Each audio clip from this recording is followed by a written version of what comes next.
नमस्कार दोस्तों, मैं शिवलहरी शर्मा करौली नायक समाचार के साथ। और अभी हम राजकुमारी गुर्जर मैम के पास आए हैं और ये अभी फ़िलहाल चुनाव की तैयारियों में लगी हुई हैं, तो इनसे जानेंगे कि किन मुद्दों को लेकर के और ये चुनाव मैदान में है। तो मैम, आपका हमारे चैनल में स्वागत है और आप अपना परिचय दें दर्शकों को और फिर बताएं आप कि किन मुद्दों को लेकर के आप चुनावी मैदान में हैं। सर्वप्रथम करौली की क्षेत्र के मदन मोहन जी महाराज और कैला मैया के चरणों में कोटि कोटि नमन। मेरा जन्म हिंडौन में हुआ है, मैं हिंडौन से बिलोंग करती हूँ। किन चुनावी मुद्दों को लेकर के और चुनाव मैदान में हैं वो आप ज़रा दर्शकों को बताएं मैम।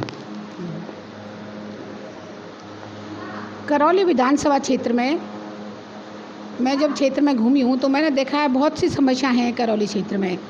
अगर हम शुरुआत करें तो पहले हम शिक्षा से शुरुआत करते हैं। बिल्कुल। एजुकेशन में हमने देखा है कि शहर में अगर हम देख लें तो वहाँ ठीक है, स्कूल हैं, बढ़िया है, लेकिन जब हम गाँव में गए, दूर दूर पहाड़ी क्षेत्र में गए, डांग क्षेत्र में गए, तो वहाँ हमने देखा कि लड़कियों के लिए कोई स्कूल ही नहीं है। तो लड़कियाँ जो हमारी जो बेटियाँ हैं वो स्कूल ही नहीं जा रही। 8वीं तक पढ़ने के बाद वो घर बैठ जाती हैं।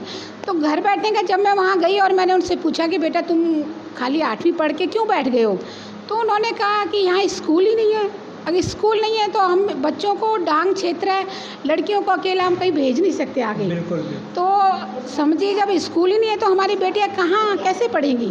तो ये हुआ। और क्या मुद्दे हैं आपके, जैसे ग्रामीण क्षेत्रों में कई जगह हम भी हमारे चैनल से चुनावी चौपाल का कार्यक्रम कर रहे हैं, तो हमने 2-4 पंचायतों में ऐसा पाया कि वहाँ सड़क तक नहीं है। जैसे बात करें हम पिपरानी, तो आप भी घूम के आए होंगे, वहाँ सड़क तक नहीं है। तो सड़क और ग्रामीण शिक्षा का आपने बताया, सड़क और बिजली के बारे में क्या कहें?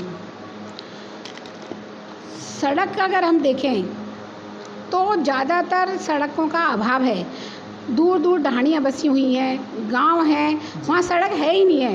लोगों को बहुत दिक्कत होती है। अगर बरसात का समय देखें, अगर कोई इमरजेंसी पड़ जाए तो इमरजेंसी में हम किसी मरीज़ को अपन शहर नहीं पहुंचा सकते। वो बेचारे, उसको बड़ी दिक्कत होगी, अपना इलाज नहीं करा सकता। ये स्थिति पिपरानी में है मैम? ये स्थिति हमने पिपरानी देखा है। जब पिपरानी में हम घाट से नीचे उतरते हैं तो जो घाट है वो, उसकी इतनी दयनीय हालत है कि आप वहाँ गाड़ी उतारना तो क्या, मतलब आदमी पैदल भी चलने में असमर्थ हो जाता है। तो उसकी मरम्मत कराना, वहाँ उस क्षेत्र का विकास कराना बहुत ज़रूरी है। और अगर हम एग्रीकल्चर की बात करें तो ऐसी बहुत सी पंचायतें हमारी डांग क्षेत्र की जहाँ एग्रीकल्चर का कनेक्शन ही, 3 फेज़ का कनेक्शन ही नहीं है। डोमेस्टिक है लेकिन वहाँ लाइट नहीं आ रही है। तो जो ये, क्योंकि बिजली हमारी मूलभूत आवश्यकता है, अगर बिजली नहीं है तो हमें उससे बहुत सारे हमारे काम है जो रुक जाते हैं। हमारी 3 फेज़ की बिजली नहीं। एक करौली ज़िले में क्या, वैसे सभी जगह, लेकिन अपन करौली ज़िले की बात करें तो स्मैक का बड़ा नशे का वो चल रहा है कारोबार, ये मान लो आप बारे में। करौली में नशे का कारोबार बहुत तेज़ी से फैल रहा है, जो हमारे युवाओं के लिए एक बहुत ही खतरनाक स्थिति है। जिन बच्चों को अपना भविष्य बनाना चाहिए वो उस नशे की तरफ मुड़ रहे हैं। तो हमें उस नशे को दूर करना है। जो ये कारोबार है इस पे हमें लगाम लगानी होगी ताकि हमारे बच्चे अपना भविष्य उज्जवल बना सकें। उसके लिए हम प्रयासरत रहेंगे। ये आपकी पहली प्राथमिकता रहेगी, नशे पर लगाम, क्योंकि युवा पीढ़ी बिल्कुल पूर्ण रूपेण बर्बाद हो रही है। एक आपका, जैसे बताया आपने कि जन्म स्थान आपका हिंडौन है, तो थोड़ा सा पारिवारिक इंट्रोडक्शन आप देना चाहें।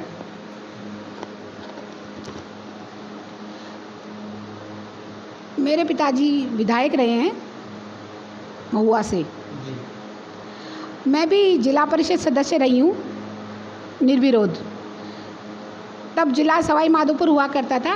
करौली जिला बाद में बना है। करौली 97 में जिला बना, सवाई माधोपुर। हाँ, उससे पहले मैं जिला परिषद सदस्य रही और अनपोज हुआ हमारा वो। उसके बाद मैंने काफ़ी गतिविधियों में भाग लिया। बिजली कनेक्शन हो गए, सिंचाई के हो गए, और जिला परिषद में हमारे क्षेत्र में जितनी समस्याएं होती थी उनके समाधान के लिए मैं अपने पर जिला परिषद में आगे बढ़ चढ़ के भाग लेती थी और उन समस्याओं से अवगत भी कराती थी। करौली क्षेत्र धार्मिक क्षेत्र है और यहाँ पे धार्मिक पर्यटन की अपार संभावनाएं हैं।